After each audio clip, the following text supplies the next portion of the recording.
Hello everyone. This is me, Anarchity, and this is Arjun. We are presenting this paper for CCR.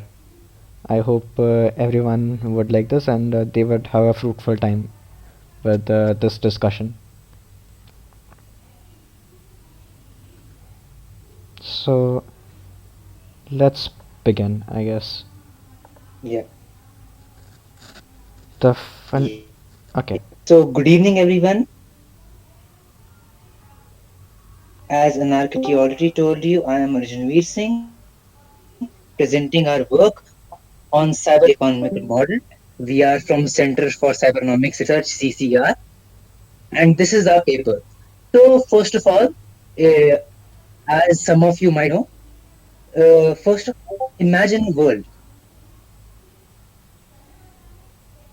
where the economy is like coordinated, where there are no surpluses and there are no shortages. But that is right now not possible. So, how to actually achieve that? And the answer to that is a cybernetic economical model. A cybernetical automated economy is the solution to all of these problems. So, what is a cybernetical economical word? Is from the Greek word kybernets, which means steersman or helmsman. So, it is all of feedback loops where you react according to what is happening in your environment. Economics. So where the economy it's like adjusts itself according to all of the environmental conditions. It actually adjusts the supply according to the demand and does everything correctly so that each and every need is fulfilled. At the same time, there are no shortages nor there is any overproduction. So where did this all start? So first of all, as you might know, in the Soviet Union, there was a planned economical system. But they used a technique known as material balance planning. So that was a very complex method where like you had to just take note of all of the resources, you had to note down like how much you can produce and everything, and then you just set up your production quotas and the production was also adjusted according to the 5-year plan. So like everything was adjusted according to the priorities and according to the demands. But that was very complex and that was, we can say, it was inefficient too, and it did not actually solve all problems.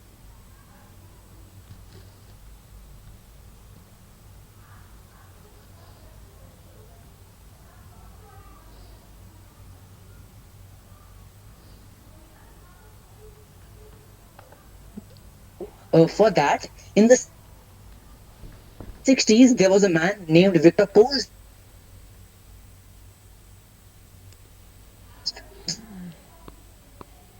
system where first of all to the central hub in Moscow. There were around 200 intermediary hubs and then around 20,000 local hubs which would be there all across the Soviet Union, and they would then be coordinating and adjusting the supply according to the resources, according to the demands, and according to the 5-year. It would be so efficiently adjusted that there would be no wastage. There would be like least shortages. Like the shortages would be reduced as much as possible, and so would be the overproduction. But what happened was that due to many problems, because of like the bureaucratic problems, because of funding issues, and like to take, and like a few years later in the 70s in Chile, in an entirely different part of the world, there was the president Salvador Allende. He Stafford Bear created Cybersyn, cybernetic control hub. So all of the factories which were producing, they like sent data to the central hub, and then everything was coordinated and like it was like used for many things. And but the whole model, it could not actually be used effectively because he was screwed by Augusto Pinochet. So now, how our model is different from them, and actually, what does our model do? So, our model is a modification dynamic Leontief input-output model. And dynamic Leontief input-output model itself is a modification of the static Leontief input-output model. Both of them were made by Vasily Leontief. So what we are doing is that we are of first of all, it will like take in mind, it will take in account all of the international trade. Secondly, it will actually calculate how much you need to supply, how much there should be the supply according to the demand, and it will accurately calculate all of that.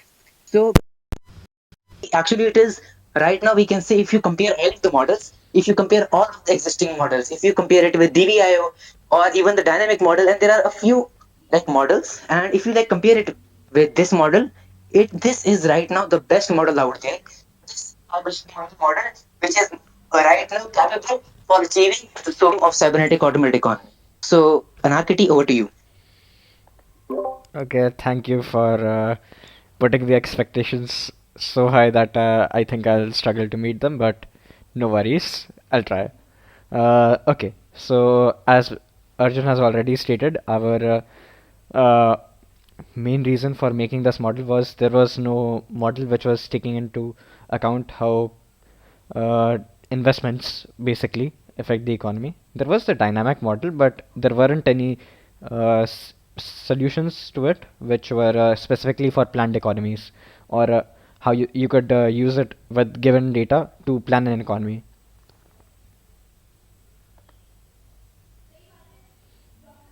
Okay, so I'll just recap the simple static Leontief model before we move on to the dynamic one.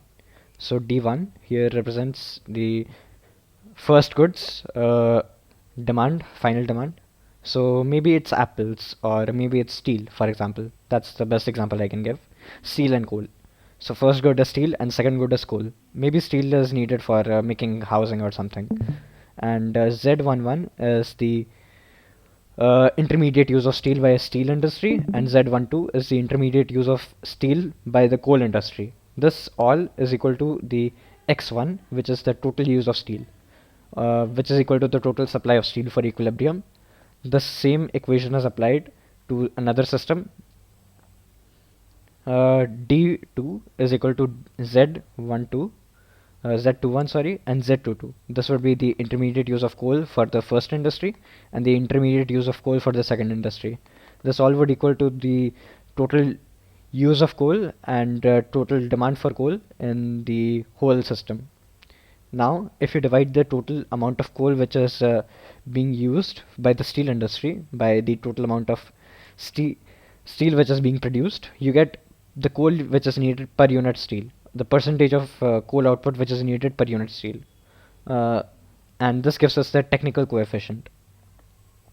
Now, with the technical coefficient at hand, we can make a table of these coefficients which tell us the intermediate flow of all the goods in the economy or the structure of the production. So this is equal to A, and this when multiplied by X gives us this thing back, and that gives us the intermediate goods plus the direct goods, and this is equal to X, or the total production. Now you can rearrange this equation to get this equation: I minus A X is equal to T. So if our total production is X, we'll be able to produce D amount. That's basically what this equation is saying, given A technology. As big A gets, the harder it is to produce. The harder it is to produce. So, what a good economy does is to have as small of an A as possible, which would also mean it can grow much faster because less of the goods are used in intermediate production. So, when you take demand to zero, you can maximize the amount of growth by maximizing investments. Now we move on to dynamic feedback.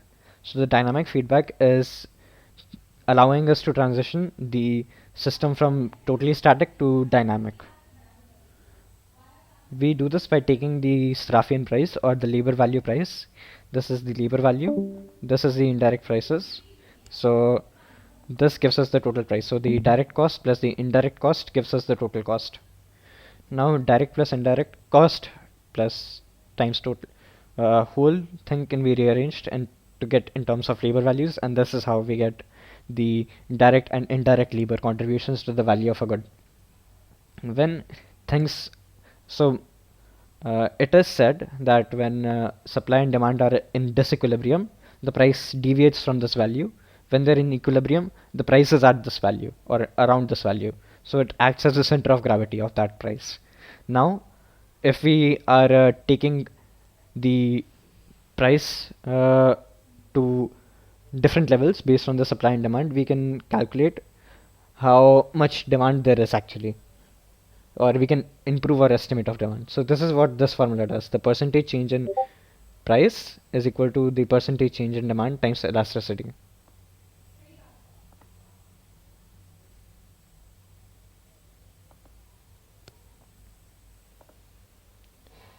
Uh, and I would stress that this is not a recursive formula because we aren't actually taking the last estimate. We are taking the last month's production data, so we get as accurate of a prediction as possible. Now, how do we integrate all of these small price deviations which are happening locally to to a global price deviation or the global change in price level? So we take a weighted average of this by dividing the total demand by the regional demand. So if this is like 5%, we take 5% of this price's deviation. So if this was deviating 20% and we multiply it by 5, so we'll take it as 1% weight in the whole thing, and so on. We do it for all regions, and this gives us the delta P of the whole thing, which goes into the algorithm. Then we take this into the algorithm. The new estimate of the system, the estimate of the system for delta Tn plus 1 is equal to the demand currently times the percentage change in demand times epsilon and divided by the total price. Uh, this gives us the percentage change in demand times percentage change times the value of demand, and that gives us the absolute change in demand in each of the markets or each of the sectors. Then we add them up into a vector, and that gives us the whole system.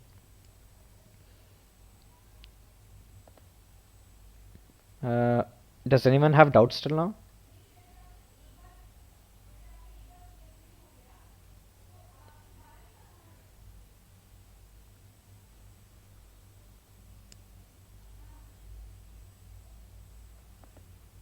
I don't know if it's okay for me to cut in, but I wanted to know about complexity of production of a given unit and how that might influence things. I suppose this might be in the form of time of production, Uh, but I mean, yeah, depending on how you define complexity, it could mean how many different, how much labor time it is taking, or it could also mean how many inputs it is taking. So the more inputs there are, that would add the indirect price, so that increases the price of the good. And if there, that means it will increase the value of the good. And if there is uh, directly higher labor time, it would linearly increase the value of the good. So if you take double the labor time, it will the increase will be from 20 units to 25, and just the cost okay. of goods for it would be 15, I guess. How about planning regarding production of new technologies are not yet implemented into total production? They would be taken as a part of production. We'll just add a new row and column based on that, and this could be updated like yearly or quarterly, so we can make a new input output table. But that is a more complicated question which we haven't completely treated yet. Okay. And then finally, I'm a little confused about the price aspect. We're trying to abolish value, not maintain it. If this is a transitionary period, then that's fine. But are prices, as you've expressed them, from the perspective of the consumers, or is it from the Oh, uh, for example, just the raw inputs of production? it is the total value of the goods, like as in the Marxian terms, I guess. It is the direct labor value plus the indirect labor value of the goods. That is the value a good will have at the equilibrium, but generally there might be some disequilibrium. So the prices, basically the shopkeepers or the managers of distribution centers basically uh, raise or lower the prices a little bit, so that we can take a signal from that. And these all prices are in labor vouchers, so it doesn't really matter if they raise or lower All right. prices. Yeah. So this is in the dictatorship of the proletariat, or the lower phase of communism. Yeah, because in Okay. higher phase it would just not have prices. All right. Okay. Thank you. That's all I had to ask. Yeah. Okay. So then the next thing is the dynamic model. So based on this static model, you know the supply I minus A times X is equal to supply, the final supply, and D here is equal to demand. So the supply minus the demand gives us the surplus, and we invest that surplus basically, and that builds our capacity of production. Note that this doesn't mean we are increasing production directly, because that would be increased based on need, which is based on the demand estimate here. We are only increasing production, we are only investing in the case when we need to.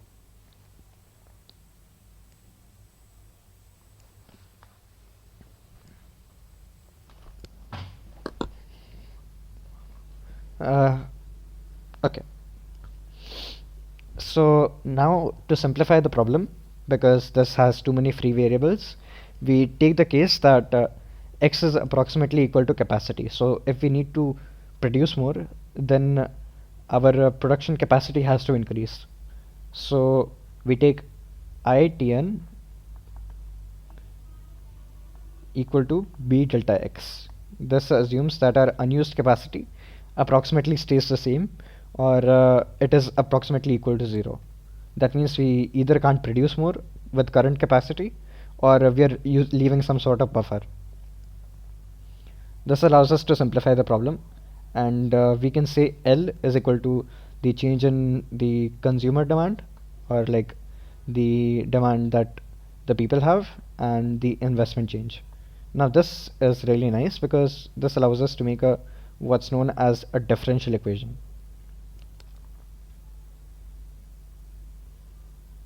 Now this is the expression for x in terms of B and L, and we divide the demand into two groups: the government demand, which is like the communal things, such as the goods which are produced for hospitals, or school supplies and so on, or for the military.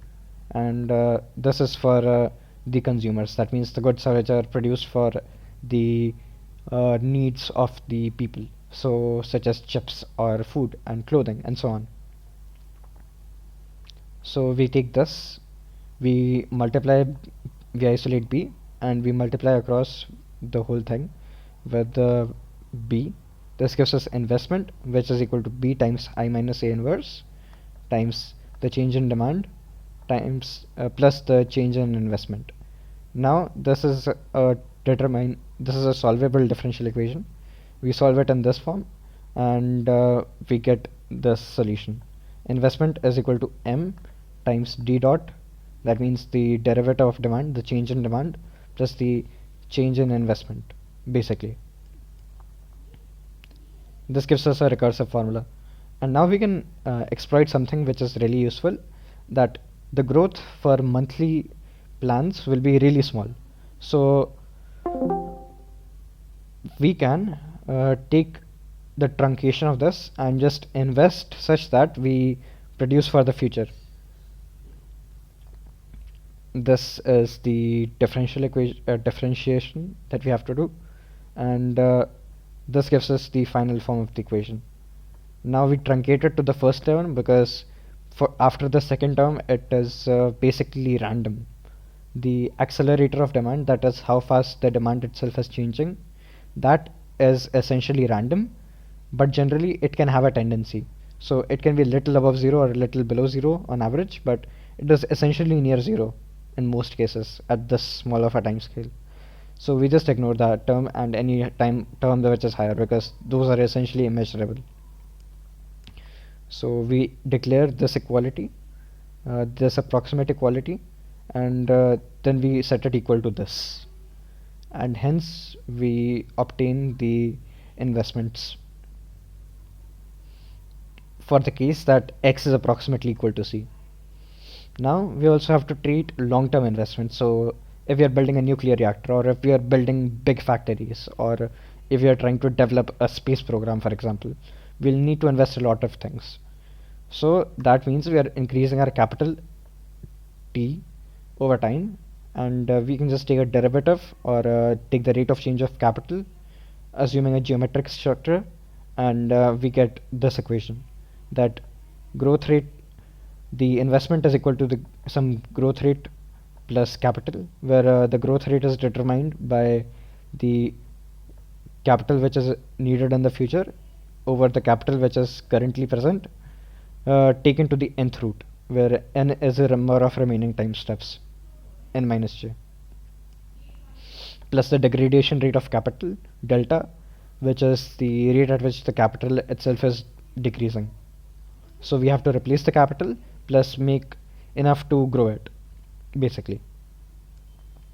So this gives us the x aggregate demand, and we can write it in this form: the consumer demand plus the government demand plus the investments. Now there is a problem. We just treated it such that our investments are near capacity. That is, our production is so high that we cannot produce more without having more machines. But likely we might have some sort of buffer, or we might have for some reason we might not be producing that much. So how do we treat that? We basically subtract the investment which we are getting here, which we call virtual investment, from the existing capital, and that gives us the actual investment we have to do if it is positive. So if we wanted to do 100 more machines for building, I don't know, pens, then we can build more 100 machines, but we already have 85 of them.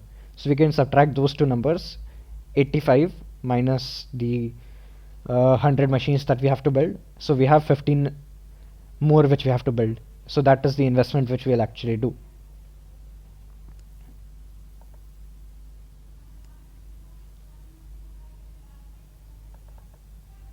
And if this number is negative, that means our existing capital is more than the amount of investment which is needed. So for example, if we wanted 50 more machines but we have 85, we'll have negative 35 machines. Now we can't build negative 35 machines or destroy 35 in 1 month. That would be unproductive and cause what's called a deadweight loss in economics.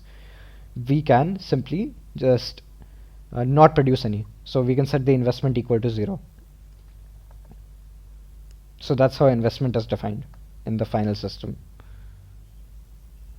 We can also define it in a slightly modified way, where unused capital is equal to the total capital minus some buffer minus the utilized capital.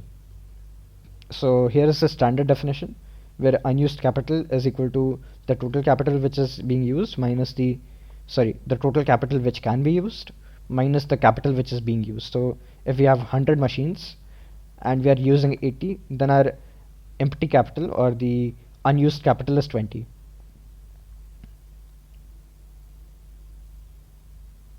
That's all there is for investment. Now, does anyone have any questions?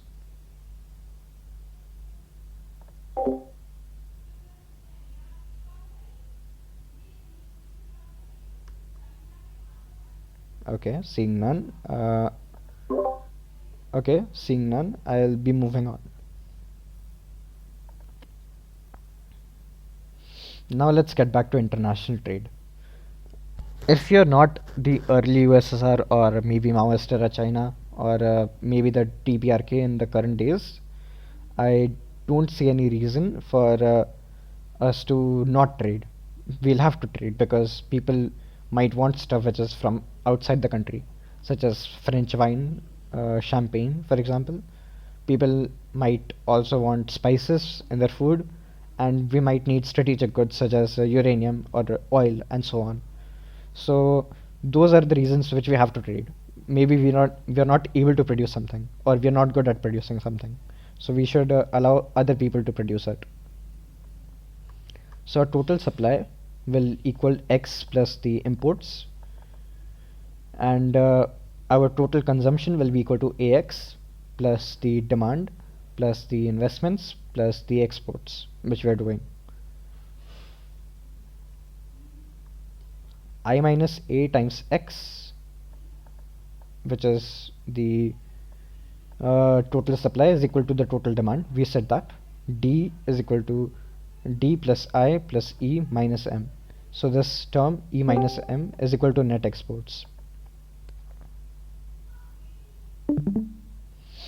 Now if we find our balance of payments, which is how much money we owe the world or vice versa, then we find that our net exports times the price is equal to our target value.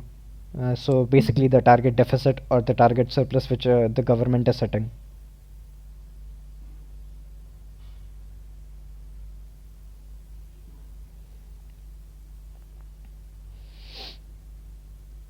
Now we define the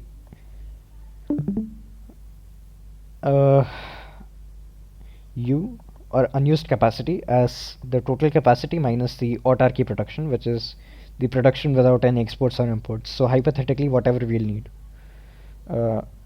we take I minus A inverse times E minus M equal to this. That means the total production for net exports.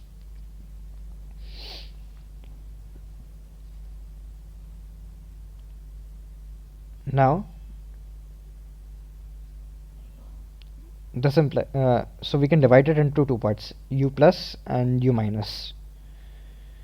Here U plus is equal to the maximum production which we are doing, maximum of 0 and U. So if something is negative unused capacity, that means we are in a deficit. That is just removed, and the U and that is set to 0, while something in which we have a surplus, that is left as it is. While here the opposite happens. If we have a deficit, we take that, and if we have a surplus, we don't take that, because all of the surplus terms have gone to negative by taking a minus sign here. So if we have a negative unused capacity of say 20 machines or 20 cars, then we'll have a surplus, we'll have a negative surplus basically. So negative 20 times negative 1 gives us 20, and a max of 20 and 0, we get 20 as our deficit. We take our imports equal to the I minus A times the unused capacity negative.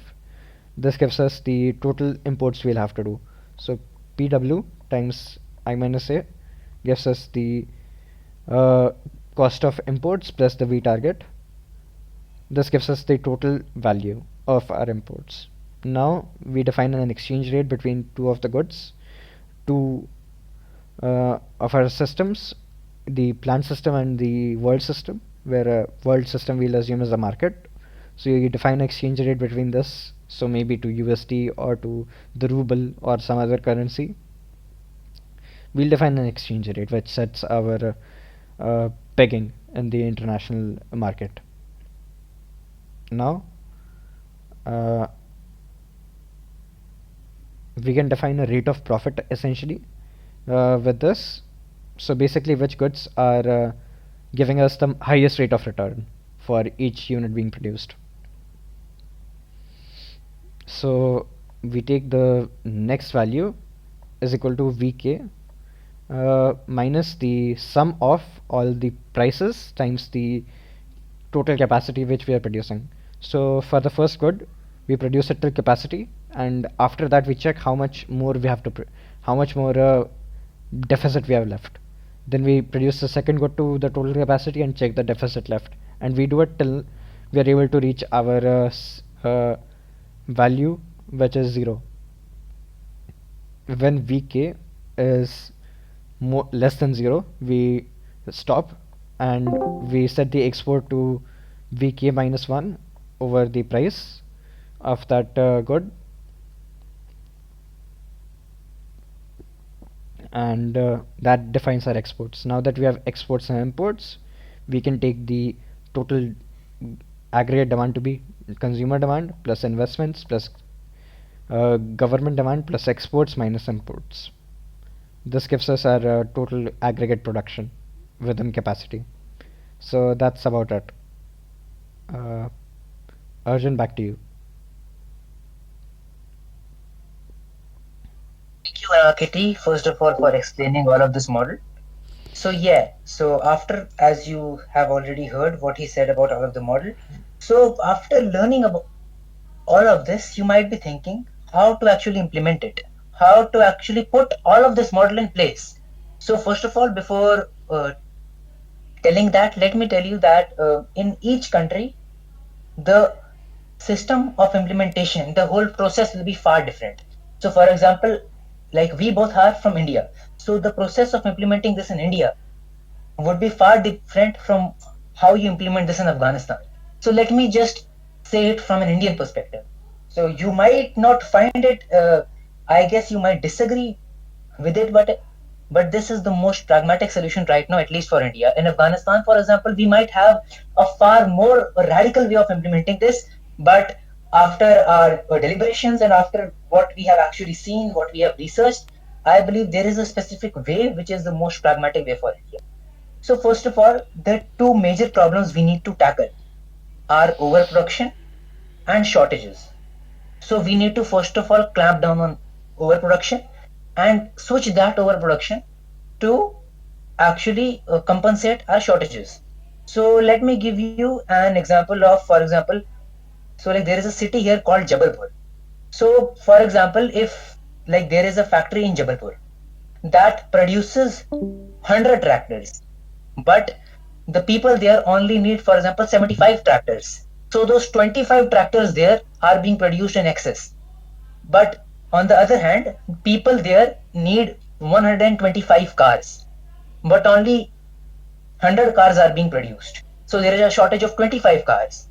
So what can happen is that we can shift the production of those 25 tractors to those 25 cars so that we can uh, like cut down our overproduction and replace it, and like we can compensate our shortages. So this is a very simple example. So how it will actually do it, first of all, as I said, you will clamp down on overproduction. We will take all of the political power of the capitalists. Let's just say that Anarchy and me, the like we gain power the very next day. We are like uh, heading India. So how we will actually do changes? We cannot do rush changes here because India as a country, as you might not know, is actually not good in like fast and radical changes. If those quick changes happen, it would actually lead to the collapse of all of the economy. So what we actually do is, first of all, as I said, we will take all of the political power of the capitalists. Second, we like nationalize a few key industries, and then what we do is this: first of all, implement this system there. We like implement this in such a manner that first of all, our like the national industries, the industries under the state control are working at their maximum productivity. Secondly, what we do is that by not directly nationalizing all of the private companies, we use a carrot and stick approach so that they follow whatever is best for the national interests. And for national interest, it is obviously following the plan, the 5-year plan maybe. So what we will do is, first of all, we will provide incentives for those specific companies to follow our plans. So for example, as I already told you about this tractor thing. So think, for example, the tractor company and the car company are owned by a single company, like a single head company. So all of those factories are owned by a single head company. So we will give them an incentive to shift their tractor production to the car production. And at the same time, if they do not do that, we will use a stick. We will probably tax them more. We will like do many things. There are many things we can do. I am like not going to explain all of the political structure or all of the economical structure we will like establish, because that would be a really long talk. I guess it won't even end even after 5 hours. So first of all, we will just coerce the private industries. We will make them follow the national plan. We will make them actually agree to our whole production, so that we actually can fix the problem of shortages and overproduction. Whereas they, if they want, for example, they can produce, I don't know, a few clothes. They can produce as they want, but they have to fulfill the national plan. They have to actually agree to what we say in one way or the other. So that's how we will do it. And that all, and like all of this data will obviously not be provided by me or him. Everything will be done by the system, our cybernetic economical model. It will automatically calculate our resources, because all of that will be actually transferred from all of those factories, all of the companies, all of those industries. They will have like computer machines set up. All of the data will be transmitted to the central hub, and then everything will be calculated. All resources will be calculated. All demand in like private plus public sectors, all of the demand will be calculated, and according to that, there will be a plan. There will be a regularly updated plan. At the same time, there will be a constant plan where we have, for example, we have prioritized a specific thing. For example, in these 5 years, I want, for example, more weapons here. I want to produce more weapons. So I prioritize weapons. So it will keep that priority in mind. At the same time, it will focus on, as I said, like covering up our shortages. So that all will be done with like with our model, and then soon we can transition more forward towards a fully cybernetically automated economy, where there is less and less role of private companies and even managers too. So I believe that's all. If like anyone has any questions here.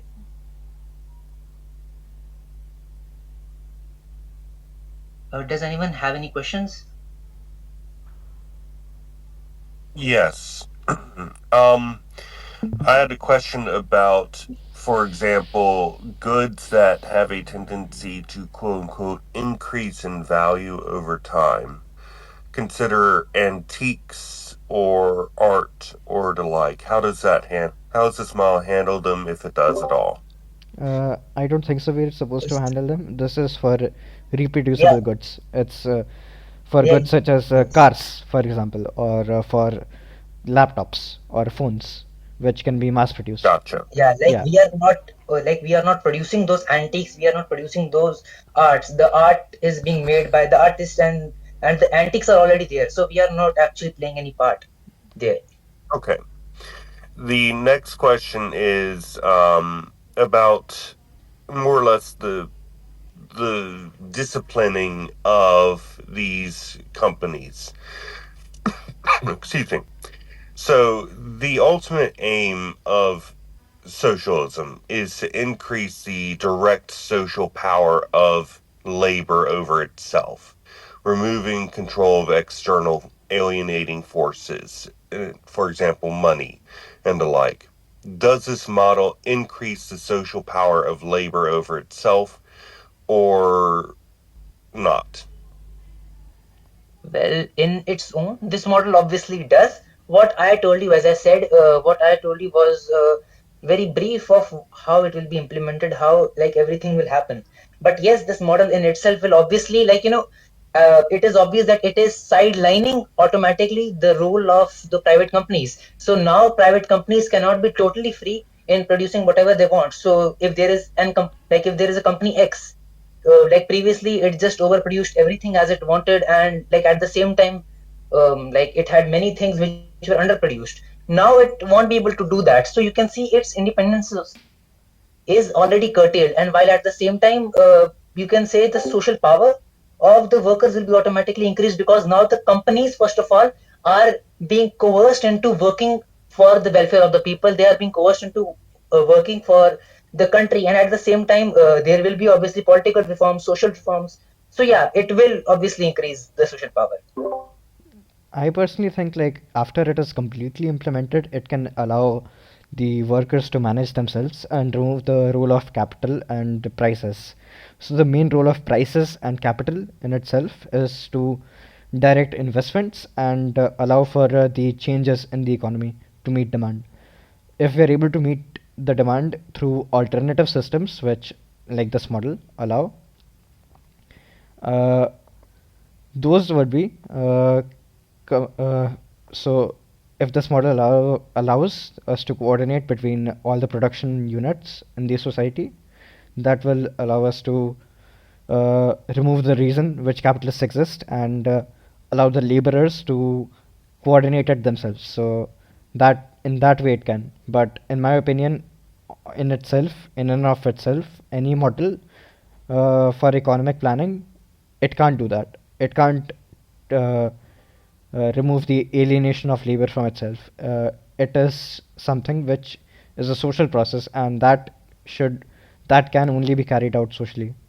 So this can help in it, but I don't think so. It can be the main reason for it. Yeah, and also this model can help us bring, as Aaron Bastani wrote, it can like this model can actually help us have a fully automated luxury uh, communism. It can help us have that if all of the shortages are like covered up, if there are no shortages. So yeah, we can totally have that. And with this model, we can obviously hope that this will happen. And actually, this will happen because now the like all of the resources will be efficiently managed.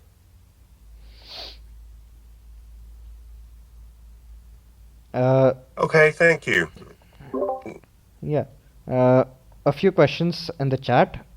Are private companies meant to be allowed to exist indefinitely under this model? Firstly, no. And second-handed goods. So those are just circulating goods. So if those goods are circulating in the economy, they would just be decreasing the demand essentially. So if there was like a demand for 100 new laptops, so if people wanted 100 more laptops, but 20 of those laptops were second handed, it would decrease the demand to 80, and that's what the system would record and produce for the month, if that answers your question. Uh, the one with the Trotsky profile, do you have any questions?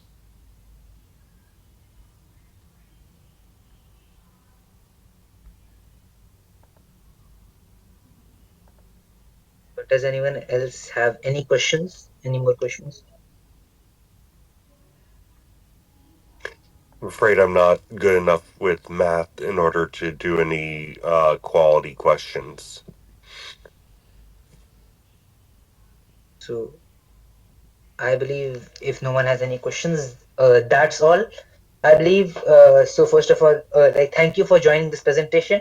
I hoped you liked this model, you liked our idea, and well, that's all. Take care. Bye bye, I suppose.